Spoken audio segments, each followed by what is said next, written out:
Hello guys, this is going to be the video that I'm going to demonstrate for you how to take all the marks and all the shading that we've been working on over the last 2 weeks and how to design a drawing from scratch, okay?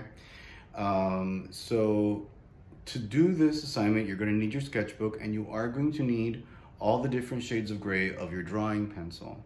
And then because we're trying to learn how to use our eyes to see the world out there, you want to look at real objects. So here I'm in my art studio right now. So there's my drawing table. I'm about to do the demonstration over here. You know, I have all my paintings and stuff like that and all my things going around, and that's really dizzy right now. Okay, but right here next to my drawing table, I've grabbed some just simple shaped objects. A white box from something that my wife bought on Amazon, and a little cylinder, a little moon over here that I have, two little votive candles, a jar, and I have on my door, I have a banner of all the different moon phases because I like that kind of stuff, right? So you want to make sure that you're setting up the drawing correctly. You want to have simple shaped items, right, that you can easily see the shape of and figure out the observation for, right? Obviously, if you have a little bit more experience, you can set up more elaborate objects. But if you're a beginner, simple shaped objects, candles, cups, you want to keep the color low at the beginning. You don't want to get things that are very colorful because that can be kind of confusing to observe, right?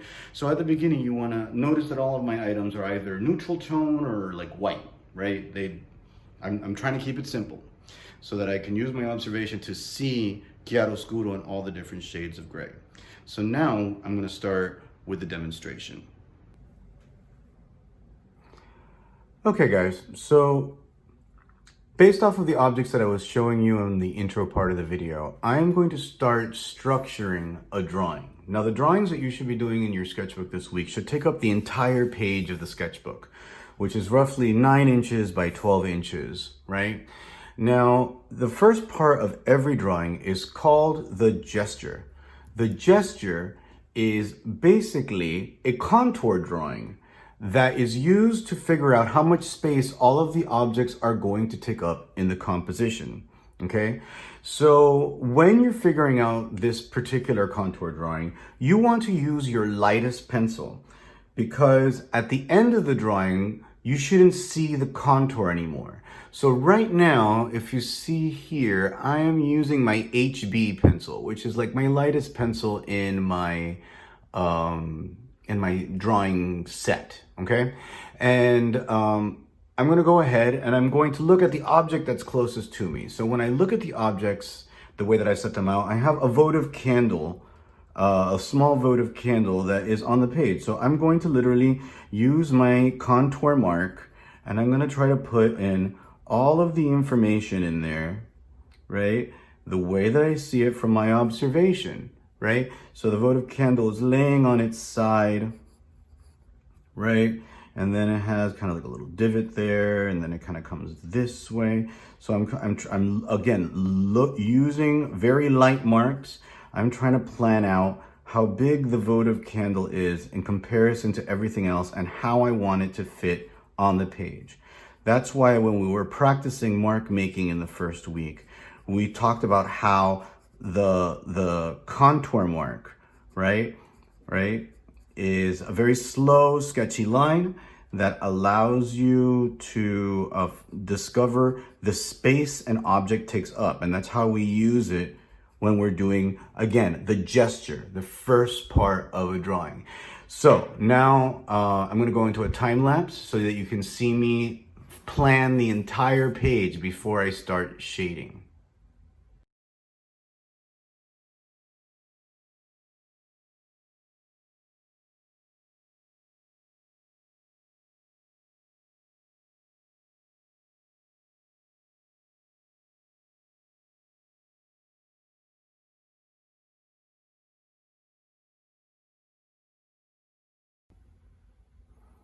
Okay, so now we're done with the gesture, right? we've planned out how we're going to fill out the entire page before we even get started making the drawing darker and getting all the information about all the different shades of gray that we see in our observation, right?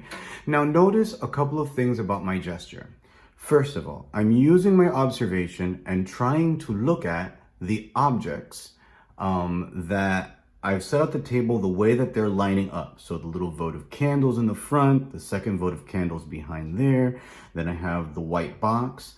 If you notice, there's this line over here that this is actually the side of my angled drawing desk, right? That's blocking my view of the white box from Amazon.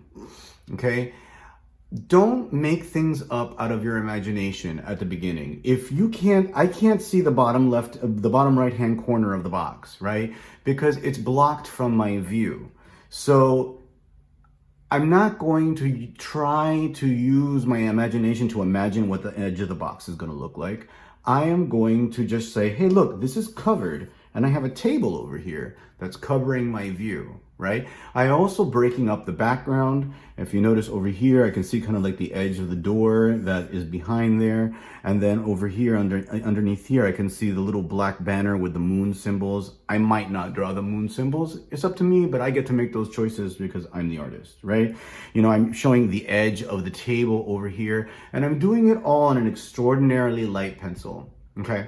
So now we're going to begin the shading techniques, right?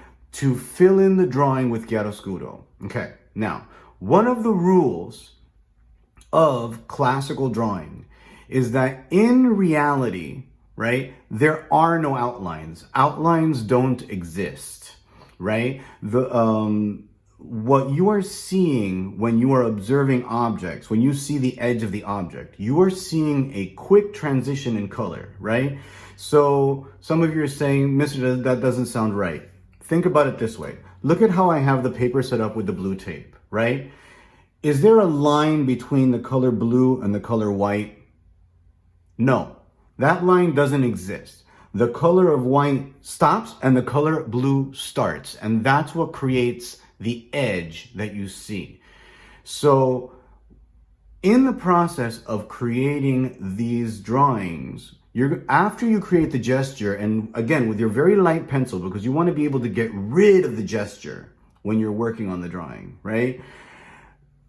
Your job now is to try to take all of these lines that you're seeing that are representing a transition in color, right? And you're going to start shading so that these lines disappear and become part of the shape of a shadow that you see, okay? So the next step in drawing the gesture is figuring out where the light is coming from. So right now, if I was going to do my little light emoji, the light is hitting the objects on the left-hand side. The light is hitting the objects like going in this direction, right? So when I'm looking at the objects, the left-hand sides of the objects are lighter than the right-hand sides of the objects, because that's the way that the shadows are moving across the objects, and that's the way that I see the shadows forming on the tabletop, right? So once I understand that, still using my lightest pencil, because I want to make sure that I'm controlling this, I'm going to start shading in, not the objects, but what's called the background shadows, okay? So your step 2 is the background shadows, okay? Okay, this is what I mean by that. And then I will go into the time lapse so you can see how the whole drawing develops after doing that part. Okay, so let's take the sphere that I have on my desk, right? I'm using my observation and I have a line going all the way around the sphere that I have to get rid of. Okay, I have to make those lines part of the shadows that I see in front of me. Well, so what do I need to do? Well, the light's coming from over here. The sphere is lighter here and darker here, right? So I'm gonna look at the sphere, and I'm gonna make this kind of a quick cross-hatching drawing. You're gonna be practicing different styles, but I'm gonna make this a quick cross-hatching drawing. So to fill this in, I'm gonna start using, again, I'm using my lightest pencil, and I'm going to start shading this in. I'm gonna be like that, and then I'm going to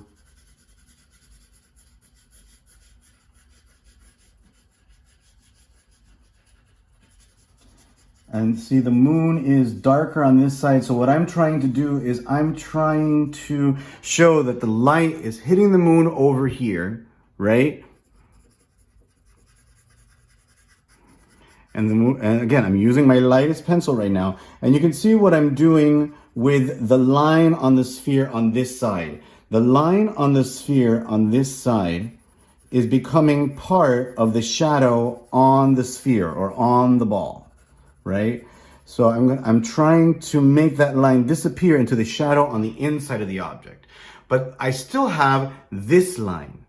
This line over here, right? I have to get rid of it somehow, because the rules in classical drawing is that I can't have any outlines at all.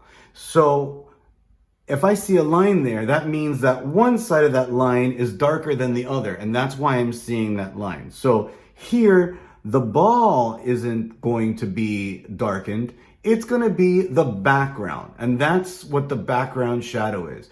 Trying to figure out where the light is touching the objects the strongest so that you can make whatever is behind that area darker so that you can get rid of that line on the side where the light is hitting. So I'm going to go like this. And again, using my cross-hatching mark because I'm trying to do this quickly, I'm going to darken in the background. And I may have to make it darker later on in the drawing, right?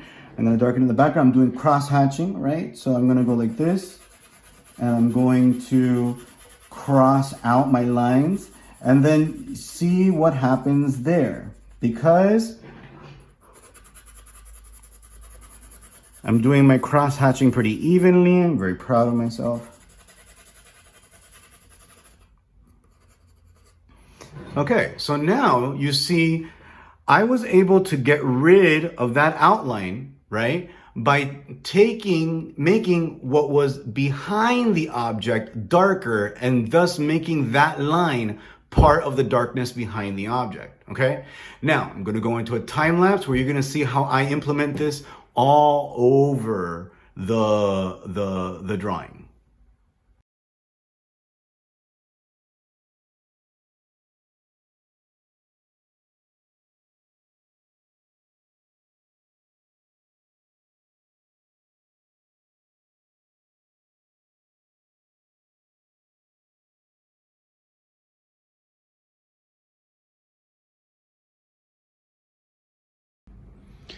So here, I've pretty much figured out where all the background shadows are needed, right? So like here on my drawing table, when I'm looking in my observation, feels a lot lighter than what's behind it. So I had to darken the block, the box and the tabletop over here so that I can see the difference, right? Over here, the box is being hit by the light and it's white, and the object that's behind it is darker. So I threw a little bit of a shadow in there so that I can try to get rid of that line separating those things. The candles are white and the table's a little bit darker, so I did that over there. Again, just like I showed you at the beginning, I am showing that the light is hitting this side of the sphere by making the whole background over here dark. And that's what you want to do. You want to start getting an idea of where the light's coming from. If the light's coming from the left, then all of the shadows on the objects are going to be moving towards the right, and you're going to need to show the shadows that are behind the object so that you can get rid of the line on the side that's showing the light. The next step is going into each of the objects to try to better define the darkness in the object itself. Okay, this is looking at the interior shadows.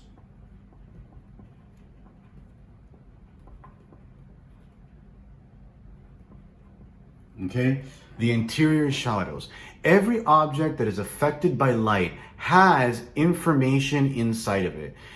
Darknesses, lightnesses, textures, all of those different kinds of things that you see when you look at your eyes, right? So now that I've figured out the background shadow and I know which direction the light is moving, I'm going to go into each object and I'm going to make the information more pronounced.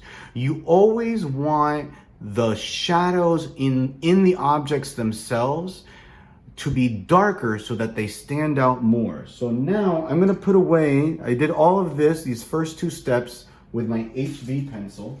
Now I am going to move on to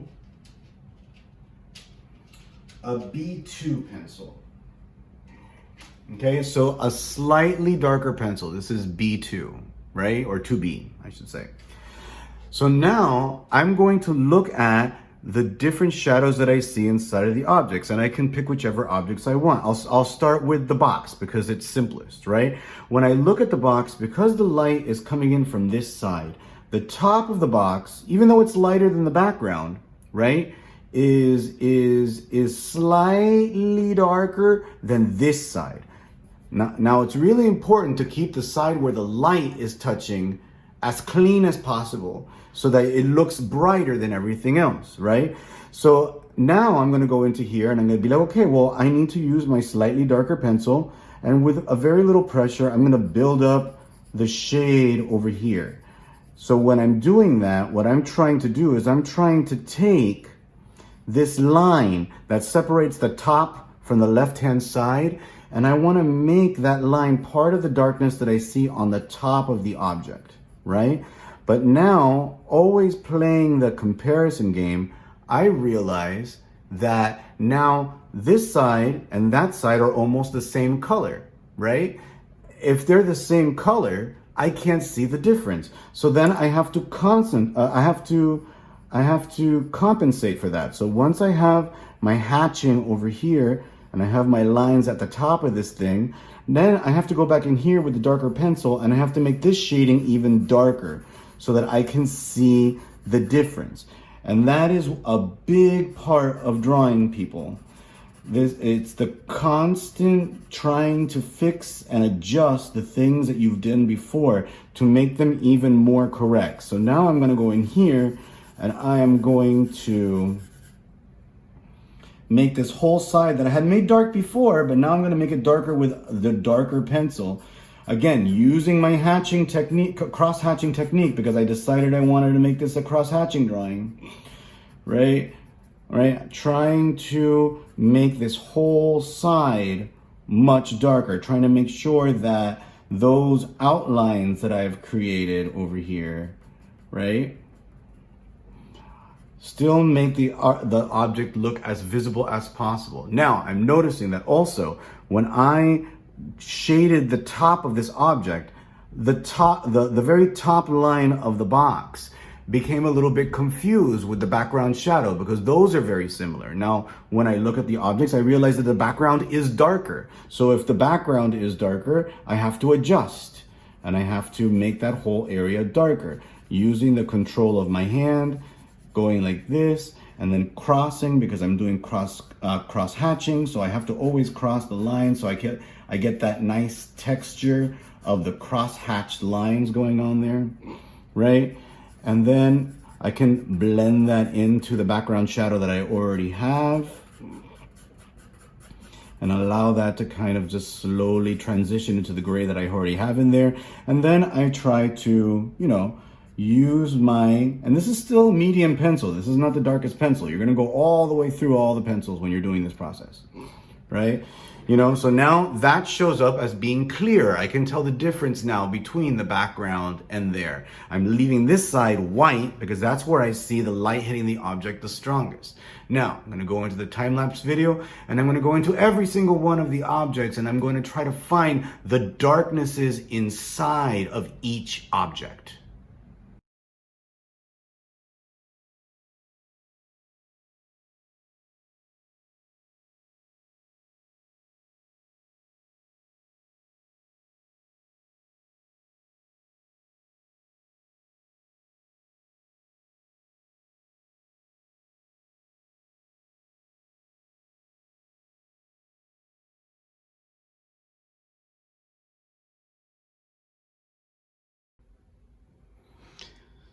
Now, when you're doing the interior shadows, you're going to see that the drawing looks way more developed, but you're not finished yet because there are certain parameters of a drawing that define the drawing.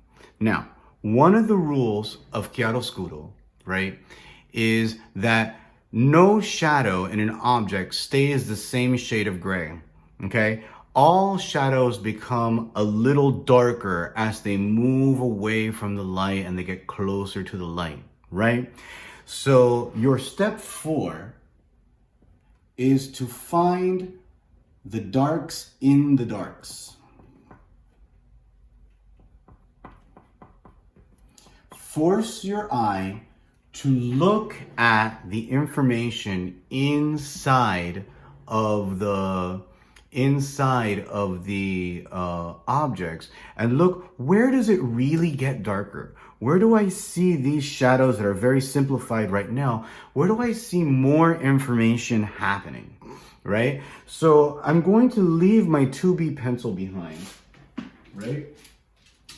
And I'm going to move on to my 4B, which is darker. And I'm going to look at, this jar. I lost the lid of the jar because the whole jar was darker, so I made it darker, but then I lost some information.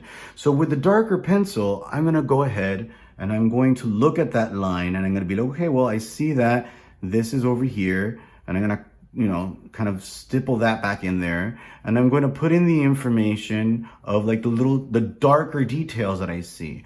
I see that since this is round and this is going behind the box inside of the jar, this area over here is much darker. So I'm going to use my darker pencil and I'm going to try to show the roundness of the lid going back here and really making that dark, okay? And then this coming this way and stopping my marks just as I get to the box so that I have control over my pencil with my mark making, and I can, whoopsie, I messed up.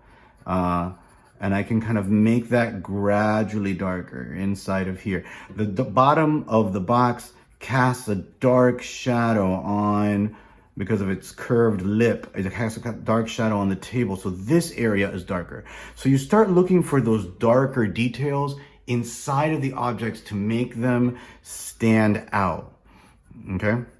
And make them as clear as you possibly can. Like this bar of wood that's holding up the sphere is much darker over here, right? And then over here, this area is being completely hidden by the light. So this is nice and dark.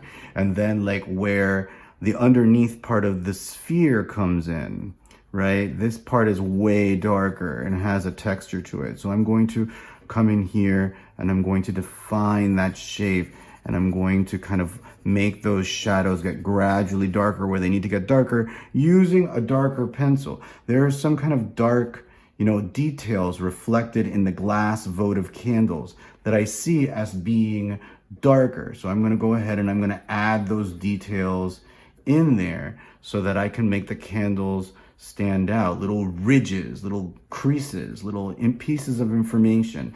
The more information you can see and put into the drawing, the more accurate your drawing will be, okay?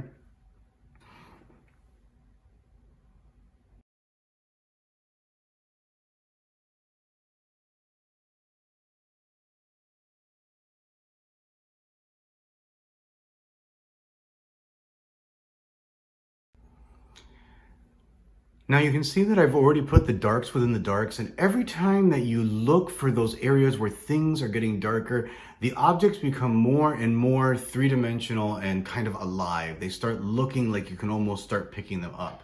Now, a huge part of the illusion of chiaroscuro, light and shadow, right, is the fact that everything that is affected by the light it casts a shadow on the surface that it's on. Sometimes you see more shadows, sometimes you don't, but you have to be aware of how the shadows are falling on the table. Now, this area in here I've already made kind of dark with my background shadow. There's one shadow that's really missing in here. So now we're going to be working on cast shadows. on the tabletop, what is the shape and how, oops, shadows 1D, sorry. Shadows on the tabletop, right?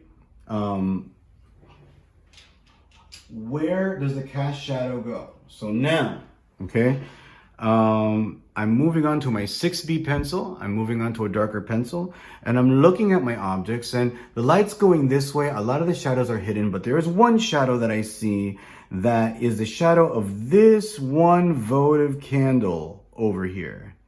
Okay, this one votive candle over here is casting a shadow on the tabletop that I want to stand out. I want to make that candle look like it's casting that shadow so that I can feel the realistic light touching it. So again, using my cross-hatching mark, I can maybe give myself a little bit of a gesture so that I can kind of like, okay, so this shadow's coming this way. I see it come like this, and then I see kind of the cast shadow kind of happening over here on top of the box, and that whole area is much darker. So looking at my plan for this, I'm gonna come in here with my cross-hatched mark, and I am going to start adding the darkness on the tabletop. And we're gonna see how that candle now looks like it's popping out of the table, that it's actually like three-dimensional, okay? If you don't see the shadows, you don't have to draw them, because right now I can't see the shadow of this because it's behind there, and I can't see the shadow that's being cast from the box because it's behind my drawing desk. So you have to use your observation and draw what you see. Over here, I see like the kind of like out of focus reflection of the shadow on the box itself, on the bottom over here, and it has a couple of different shades of gray. But I want that to stand out as being different than the rest, so I switch over to that darker pencil and I make sure that that is a more pronounced detail, right? And then this shadow comes out a little bit more this way and comes like that. And you're looking for the information and you're always using your observation, right? And I can see that this down here, this bottom line of the box casts a shadow a little bit into here. So I'm going to do that, right?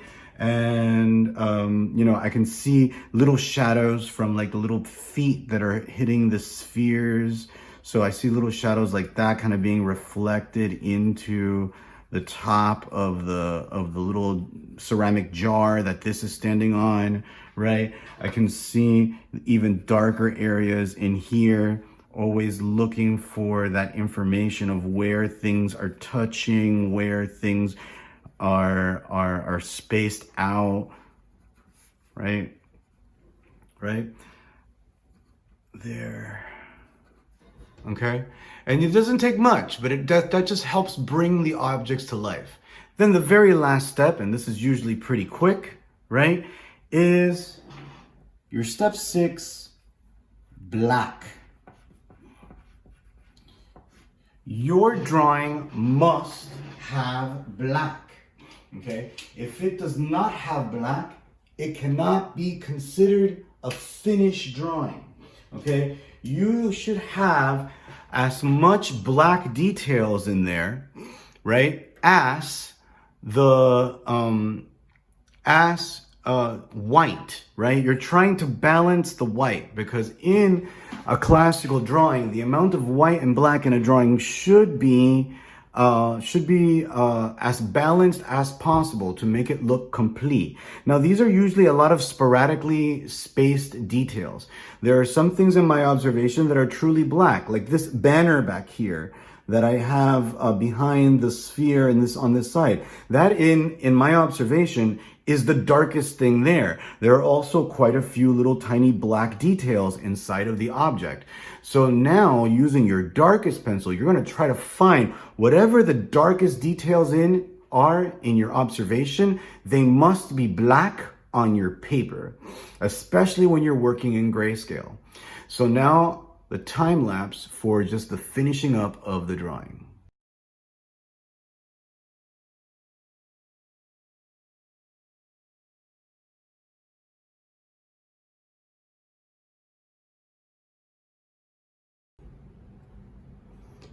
So now you can see a very well developed finished drawing, right? With a balance of white features and black features, details, very well controlled chiaroscuro, and we have successfully gotten rid of all of those gesture lines, those outlines that we created at the beginning to plan the whole thing. The edge of the jar over here that's being touched by the light has that little white reflection, which in contrast to the black that's behind here, creates the edge. The shadow of the little votive candle, right, is separating the candle from the table, and it creates the edge there.